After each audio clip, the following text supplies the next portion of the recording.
Salut à toi, je m'appelle Tamara, je suis dans un endroit où il y a de la vie. Même mon téléphone tourne tout seul en filmant, c'est assez drôle, faut dire. Et puis si je me mets dans cet endroit-là, c'est parce que c'est un endroit que j'aime bien, dans lequel je me sens bien. Et j'avais envie de t'inviter, de vous inviter à un souvenir plutôt positif.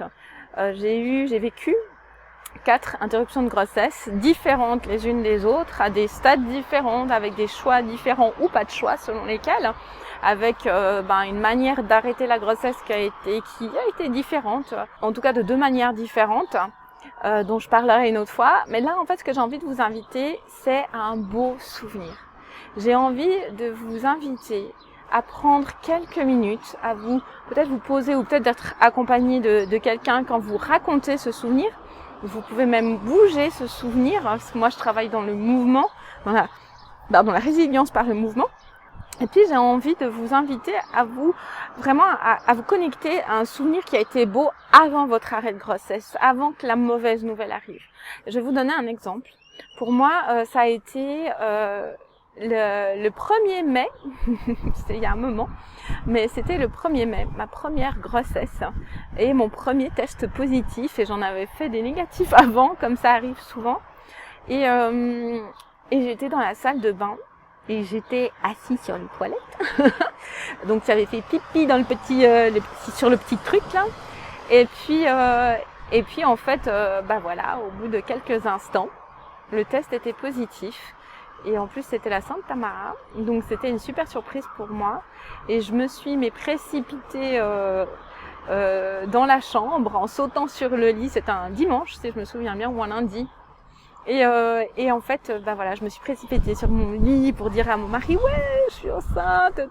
Tu sais quoi, tu vas être papa. Enfin, voilà, un très très beau moment que je n'oublierai jamais. Et même après avoir eu ces arrêts de grossesse, alors autant dire que je pense que certaines peut-être me connaîtront ça même plus de fois que moi, ou moins de fois, c'est égal, il n'y a pas de comparaison entre les unes et les autres. Mais les arrêts de grossesse suivants ont été différents. Je me souviens d'un des arrêts de grossesse, ou un des tests, pardon. Je fais des lapsus révélateurs quand même. Les tests de grossesse suivants positifs ont été différents, parce que je me souviens d'un des suivants où en fait je l'ai jeté à la poubelle parce que au bout de 5 minutes, comme on le disait, au bout de 5 minutes il y avait rien.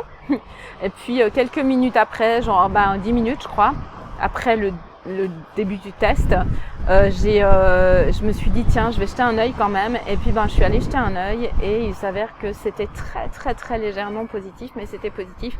Et je l'ai quand même porté pendant 10 semaines celui-là. Et donc tous mes arrêts de grossesse suivants, à part le premier, ils ont tous été teints d'une certaine peur, d'une certaine crainte. Mais ça m'a pas empêché de garder ce magnifique souvenir en fait avec moi. Donc j'ai envie de vous inviter aujourd'hui à vous reconnecter si vous avez justement un souvenir comme ça par rapport à vos premiers tests de grossesse positifs, même si par exemple vous avez fait plusieurs tests, même peut-être vous avez fait des FIV avec des tentatives qui ont marché puis qui se sont arrêtées, etc. Du moment où vous avez vécu, vous êtes senti maman pendant même quelques heures, je vous invite à vous connecter à ce moment-là, avant que les mauvaises nouvelles ne vous arrivent, et à avoir ça dans votre cœur, à retrouver, même prenez vraiment le moment qu'il faut pour ça, et à vous retrouver vraiment, à ressentir ce moment-là magnifique. Et si peut-être en ressentant ça, vous aurez peut-être des larmes aux yeux qui vont arriver, parce que il y a la pensée suivante qui arrive, donc il y a la penser crée l'émotion, hein.